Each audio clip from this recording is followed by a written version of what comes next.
Tonight on CBC Vancouver News.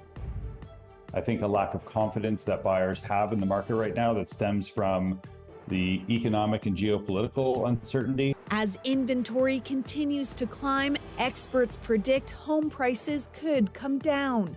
What's behind BC's changing real estate landscape? It comes as a well-known Vancouver real estate firm announces a number of layoffs. Also, so I'm concerned about a U.S. company coming in and buying a Canadian company. A U.S. energy giant is making a bid to buy Calgary-based Parkland Corporation. Why the purchase is raising concern over the risk to Canada's fuel security. And very actions that we're taking make sure that the public and developers and anybody that is doing business with the City of Surrey knows that we're doing our due diligence. The mayor of Surrey insists city accounts are secure despite allegations that a former municipal employee defrauded the city out of millions of dollars, drawing money from deposits made by developers. This is CBC Vancouver News.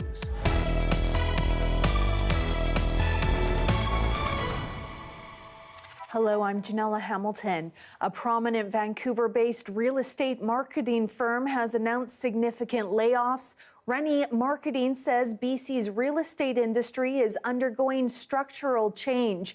In a post they wrote, "Yesterday is never coming back." It comes as real estate industry watchers say the usual spring bump is nowhere to be found, with plenty of condos around but not enough buyers. Shivani Joshi reports. A two-bedroom, two-bathroom condo priced at nearly $740,000. It's close to the SkyTrain and in a central area of Surrey. It's been on the market for 45 days. What once would have been a quick sale isn't moving. People do come draw their offer, obviously lower than the asking price. So we did get a few offers, but again, it doesn't match the seller expectation. High-rise towers continue to pop up in Surrey, but inside, many of those new units sit empty. Fraser Valley realtor Artie Sharma says this listing is just one example of a growing trend. Since we have so much inventory, so it's a buyer market, buyers have more choices because they don't have the urge to put the offer right away. So now they have more option to see more condos. According to the Fraser Valley Real Estate Board, April condo sales in Surrey were down 30% compared to this time last year, while active listings have jumped by more than 40%. A Vancouver real estate marketing economist says buyer hesitation is fueled by geopolitical tensions.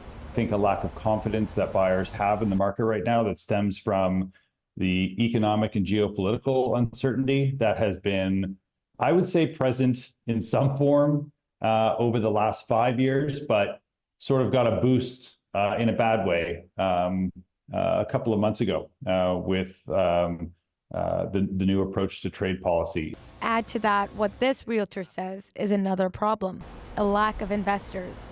The investor base has really disappeared, which is to say that the math simply does not work anymore.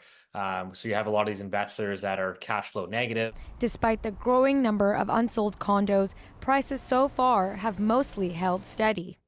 Home prices tend to be what we call downward sticky, unless sellers, whether it's an individual or it's a developer, really needs to sell, we tend to see prices stagnate. But with more developments in the pipeline, that could change. And right now, you've got 7 months of inventory in the Fraser Valley. You've got all-time record highs number of units listed for sale. So I think without a doubt, prices are going to continue to push lower. For now, buyers remain cautious, and the usual spring frenzy of buying is this year a distant memory. Shivani Joshi, CBC News, Surrey. A U.S. energy giant is making a bid to buy Calgary-based Parkland Corporation for $12.6 billion Canadian. The deal would include Parkland's refinery in Burnaby and could mean the loss of nearly 200 jobs. Now, as Mira Baines shows us, there's further concern over the risk to Canada's fuel security. If the deal goes through, Sunoco will be acquiring Parkland's Burnaby refinery. It produces 25% of the transportation fuel used in BC. The Parkland refinery processes roughly about 60,000 barrels a day, taking crude oil and synthetic oil and making it into fuel products like gasoline, diesel, and jet fuel. Its companies include Chevron, Esso, and Fastgas. The union representing workers says jobs could be at risk if Sunoco, which is a fuel distributor, buys it. Well, our primary concern, of course, is jobs here. So we represent 180 members in this plant. If the deal moves forward, it would create the largest independent fuel distributor in North and South America, according to the company's chairman. Executive Chairman Michael Jennings said in a statement, the board unanimously recommends the proposed transaction, recognizing Sunoco's commitment to safeguarding Canadian jobs, retaining the Calgary head office, and further investing in Canada. The purchase is raising worries over fuel security, but also the role of U.S. tariffs in making Canadian companies more vulnerable. I think that tariffs have the potential to reduce the value of Canadian companies. They add a lot of uncertainty in our markets, and so therefore perhaps make our companies a little bit easier to acquire. So I'm concerned about a U.S. company coming in and buying a Canadian company. BC's Energy Minister Adrian Dix says he's planning on meeting with Parkland and Sunoco to discuss future plans in May, and also with Unifor to discuss their concerns. Since the deal involves a U.S. buyer, it is subject to approval under the Investment Canada Act, which reviews large-scale acquisitions of Canadian companies by foreign buyers. The next steps also include a special meeting on June 24th. That's when Parkland shareholders will vote on the Sunoco transaction. Mira Baines, CBC News, Burnaby. The Cowichan community on Vancouver Island is renewing calls for increased safety along the Trans-Canada Highway after a 17-year-old girl was killed earlier this week, and the province scrapped plans for a new pedestrian overpass. As Claire Palmer reports, community members say they don't feel safe walking along the highway and intervention is needed. Flowers here at Trunk Road, where just this Tuesday, a high school student was struck by a semi-truck and succumbed to their injuries. Community members walking here say they don't feel safe. So I always use crosswalks and I stick to the poles so that, somebody can just hit. If you stand too close to the curb, you're going to get run over. Like everybody's in a freaking hurry for some reason. I don't know why. North Cowichan Mayor Rob Douglas says he's frustrated the province isn't following through on its promise to build a pedestrian bridge over the Trans-Canada Highway near the new high school that was recently opened. It's a big disappointment for North Cowichan, for our school district and our broader community. We've been discussing this project with the province going back a decade now. And over the last couple of years, there had been a lot of movement. We were hopeful that this was going to be moving ahead this year, shortly after the opening of the new Quetzal Secondary School. But again, a big disappointment. Some in the community agreeing. Transportation minister, get your crap together and do something. You're not here. You don't know what's going on until you actually come here and see it yourself. So get that overpass done, man. It's important for everybody's safety. Safety's number one thing right now. The conversation around pedestrian safety has been going on for years. Duncan Mayor Michelle Staples says now is the time to focus on supporting the community and the family. This is another reminder of a conversation that comes up over and over. But right now it's about respecting the family's privacy, taking care of each other, taking care and supporting the family and people who are mourning in our community. The Ministry of Transportation will instead be funding additional fencing by the high school, planting trees and raising the median to discourage pedestrian crossings with the possibility of a bridge at a future date. Claire Palmer, CBC News, Duncan. A murder verdict has been rendered in the killing of a park caretaker in Kitsilano more than 3 years ago. Brent White has been found guilty of second-degree murder, and as Karen Larson tells us, friends of the victim sobbed as the judge delivered the verdict. Justice Daniel was a popular figure in his Kitsilano neighborhood, a warm and social man who was the Tatlow Park caretaker, living on site in the caretaker's cottage. That's where the 77-year-old was found dead amidst a gruesome crime scene in December of 2021. Today in BC Supreme Court, his friend, Brent White, was found guilty of his second-degree murder. During White's trial, the court heard that Daniel had been stabbed 42 times in the head, face, and neck, and had suffered blunt force trauma to the head. White's defense never disputed that he killed Daniel, but argued it was an act of self-defense. White himself testified that Daniel attacked him as the two men sat on the couch watching CNN. He said Daniel bit his neck, drank his blood, then threw a knife at him, all the while claiming to be Iblis, the Islamic equivalent of the devil. And it was in defending himself against that attack that he killed Daniel with a knife he fished out of his pocket. The judge said White's evidence was inconsistent, not credible or reliable, and, quote, a product of hindsight, at best, of a bizarre nature. She also said there was no evidence White suffered from a mental condition that could raise a reasonable doubt about his intent to kill, which is necessary for the finding of second-degree murder. About a dozen friends of Daniel who came to court quietly clapped, hugged, and sobbed as Justice Marion Masonville delivered her verdict. White will be sentenced at a future date. Karen Larson, CBC News, Vancouver. Police are investigating a former City of Surrey finance clerk suspected of defrauding the city of $2.5 million. The mayor sat down for an interview earlier today and was asked about the alleged irregularities. The CBC's Jason Proctor broke this story and has more on what stood out from that interview. Well, I mean, really, Janella, it's what a big deal it was for the city. This was discovered back in January 2024. They knew about it since then. It's only coming out now. And it's kind of important to understand where this money allegedly comes from, because it comes from a pool of deposits, some of which have been sitting around for 40 years that the city takes from developers if they're going to, go ahead and build a project. Some of those deposits get given back when the project's finished, but for others, they don't, and they sit around for years. So we asked the mayor, I mean, how can you assure developers that their money is safe in the hands of the city, given that, the money somehow made it out to this woman? Here's the mayor. The very actions that we're taking make sure that the public and developers and anybody that is doing business with the City of Surrey knows that we're doing our due diligence, and that is why at this point we have come to this conclusion. There was irregularities that have to be addressed, and that's exactly what the city is doing. And so there you heard Mayor Brenda Locke responding to the revelation, which we first reported yesterday here, actually, about this alleged fraud.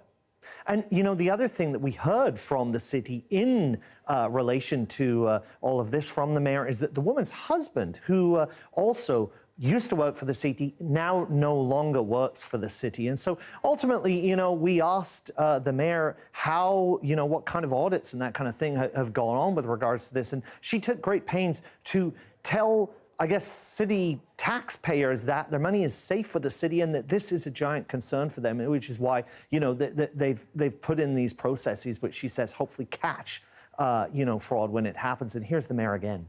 We are very, very concerned, and that's why we put all these processes in place, so we could make sure that the public purse is managed with care, and we do that in the City of Surrey. And so basically, we'll see what comes out of this with regards to lawsuits and possible criminal charges in the future.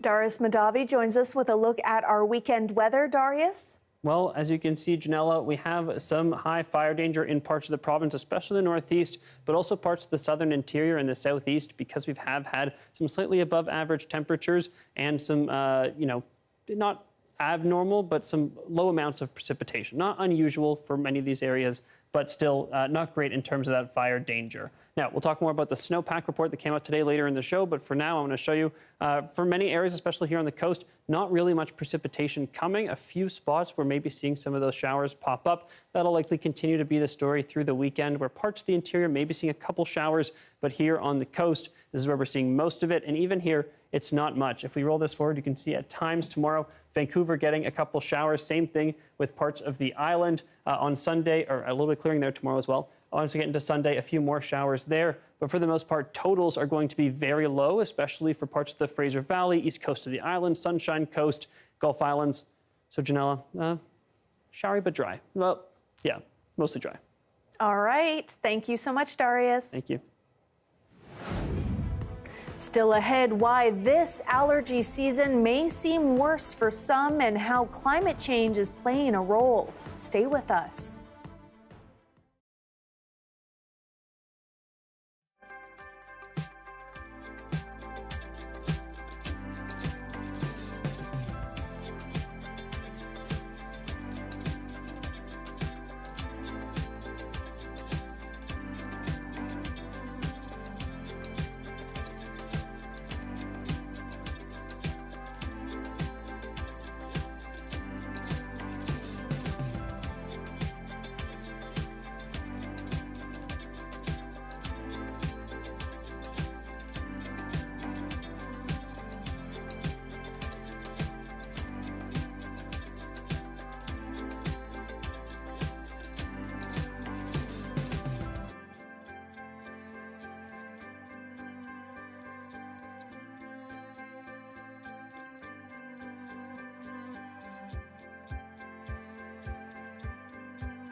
Hi, I'm Amy Bell, and this is your CBC Inbox. CBC celebrates Asian Heritage Month through the language of movement, where every step tells a story. Throughout the month of May, we're shining a spotlight on Asian dance groups, showcasing the dynamic blend of classical, folk, and contemporary dance forms. These talented dance groups share their cultural heritage through stories and traditions, knowledge and technique. Read and watch their stories at cbc.ca/bc. The province says it's spending $40 million on 61 projects to better deal with extreme weather events. Emergency Management and Climate Readiness Minister Kelly Green says a number of communities and First Nations will benefit. That includes areas around the Pitt River. We're providing the City of Pitt Meadows with approximately $3.6 million to upgrade the Kennedy Drainage Pump Station, which will increase the city's protection against high water events. We know that every dollar spent on disaster mitigation can help save far more on recovery costs after the event. She says other projects will help protect people and infrastructure from flooding, extreme heat, and earthquakes. With record pollen counts across North America, seasonal allergies are hitting harder than ever. Johanna Wagstaff explains how climate change is turbocharging allergy seasons and what you can do about it. Sorry to be the one to tell you, but if you have seasonal allergies, they're about to get worse. Hang on though, there is an explanation and a few ways to take the edge off. If you have seasonal allergies, you know pollen is enemy number one. Right now, pollen counts across North America are coming in way higher than normal. From Vancouver to Atlanta, the people out there counting pollen grains on trees and grasses, they're saying they've never seen levels like this. For millions of sufferers, this means itchy eyes, nonstop sneezing, but for others, it can lead to serious health issues, especially those with asthma. We've seen an increased number of trips to the ER of medication dispensed. We have numbers in previous years showing that increased episodes of air pollution, and in other countries increased counts of pollen, like Australia when they have thunderstorms, really trigger healthcare emergencies. And get this, people who've never had allergies before, some of them are suddenly developing symptoms for the first time. That's me. So what's going on here? It turns out it's not just the heat. The other big player, carbon dioxide. Plants need CO2 to photosynthesize, so they thrive when there's more, producing more pollen and even stronger allergens. And the big reason for more heat and more CO2, you guessed it, climate change. Climate change is a planetary event, and so the whole human species as a whole, we are reacting to this. The increasing warmer temperatures. So the plants are producing more pollen grains, we have more air pollution that is also irritating and increasing the activities in our respiratory system and our immune system. So these two, air pollution and pollen grains, interact and create havoc. Scientists around the world have tested what happens to pollen producers when they're offered up more CO2. Time and time again, the results show significant increases in pollen production. Then there's this scary phenomenon we should talk about, thunderstorm asthma. Yep, that's a thing. During storms, pollen grains get whipped into teeny tiny particles, making it easier for them to get deep into your lungs. It's rare but dangerous and happening more often with extreme weather on the rise. So what can we actually do? Big picture, this is yet another reason to slash greenhouse gas emissions right away. We can also be smarter about how we green our cities up, choosing native, low allergen species. And some countries like Finland are starting to model and forecast in a more detailed and valuable way, like the weather. Other countries will likely follow suit. On a personal level, this might be a good year to take your allergies seriously. I would suggest people to be on the lookout for any ways of minimizing our exposure to pollen, be it wearing face masks, using air purifiers, anything like that. I think we should keep an eye on our symptoms. We all know our bodies. The view from atop Whistler Peak, where the snowpack is down, and that has many worried about the summer ahead. Darius has more on that coming up.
Hey, I'm Rohith Joseph. Vibin' is the new show all about discovering great new songs and fresh artists from across BC and beyond. Stream Vibin' on CBC Listen.